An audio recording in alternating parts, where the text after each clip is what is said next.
काय करायली मम्मी तू? पाणी देते. हे बघ काय झालं. काय झालं? त्याला ना थोड्या काय यायला लागला का हा गुलाबाच्या फुला झाडाला एवढ्या ही किती सुंदर आली आहे आणि एवढं छान फुटायला लागले ना. पण पक्षी काय करायला लागले तर पक्षी कळीच ठेवून आता इथं पण कळी आली ना तर ही पण कळी खाऊन घेते बिचार. एवढी म्हणजे ना कंटाळून गेलं की झाड अर्ध सुद्धा फुल खायला लागलं. अर्धी कळी खाल्ली होती तर अर्धच सुद्धा. कारण ना मला ना फुलं पाहिजेत आहे.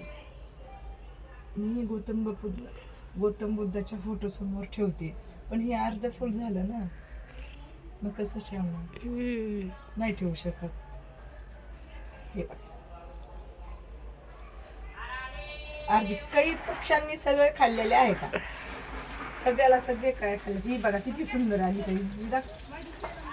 आता ही एवढी कळी आली ना एवढी कळी झाली की खायला लागलं का. आता हे बाहेर वगैरे चालले ना त्यामुळे बाहेर गेलेले एवढं सुंदर आलेलं झाड ते सगळं खायला. आणि ह्याला पण खूपच काय आलं का. हे वाईट आहे का आणि हे त्याच्यासारखे आहेत हे येल्लो मध्ये आहेत. याला नाहीत का काही? ह्याला खात नाही. हे काही वाईट गुलाबाला आवडू लागले. गुलाबाच्या काय ठेवणार सगळं खायला लागले. इकडं कर ना ते पण इकडल्या साईडला अंगाला लागते ना. लागू देतो बघ आता काय काटे टोचते त्याचे किती छान कळी आले म्हणून पाणी दिसत. आणि आपल्याकडे पण झाड खूप छान आले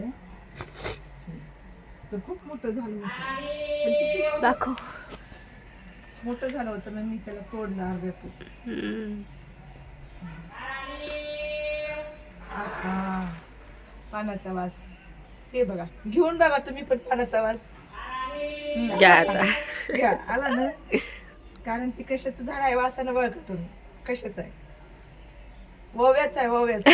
तुम्हाला वासानं कळलं नाही कशाचं आहे सांगते मी तुम्हाला की ओव्याचं आहे. म्हणून मी ना झाडाला पाणी पण घालावं म्हणलं आणि कळ्या पण बघा म्हणलं. आता सध्या एकच कळी आहे माहिती सगळे कळी आली की पक्षी खायले कळी आली की पक्षी खायले.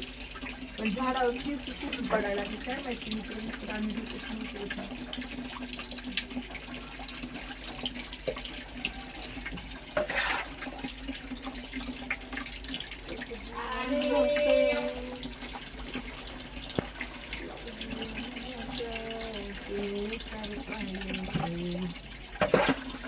ये बघा आपला झेंडा असं मस्त आहे.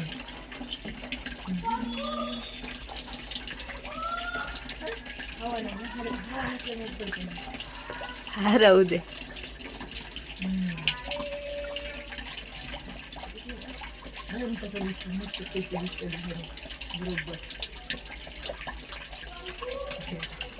जय भीमालाचा झेंडा आहे तो. जय भीमालाचा खूप ताकद आहे त्याच्यामध्ये झेंड्यामध्ये ऐक नाही किती ताकद आहे. आणि पक्षी ह्याचे काय खात नाही का ह्याला घाबरून देतात कारण त्यांना माहिती आहे ह्याच्या लय वाशी खेळ म्हणून. कशाच्या आहेत त्या?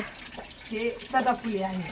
एवढं सुंदर झाड आले ह्याचं आणि ह्याला पण फुलं सारखंच येते. आता पण 4-5 कळ्या आल्या तिकडं. आता एवढी त्याला फुलं फुल याला 2 आलेले होता म्हणजे चालूच आहे. आणि कढीपत्त्याचं पण काय झालं होतं ते पाणी थोडंसं कमी पडल्यामुळे हे झालं मला तर छान छान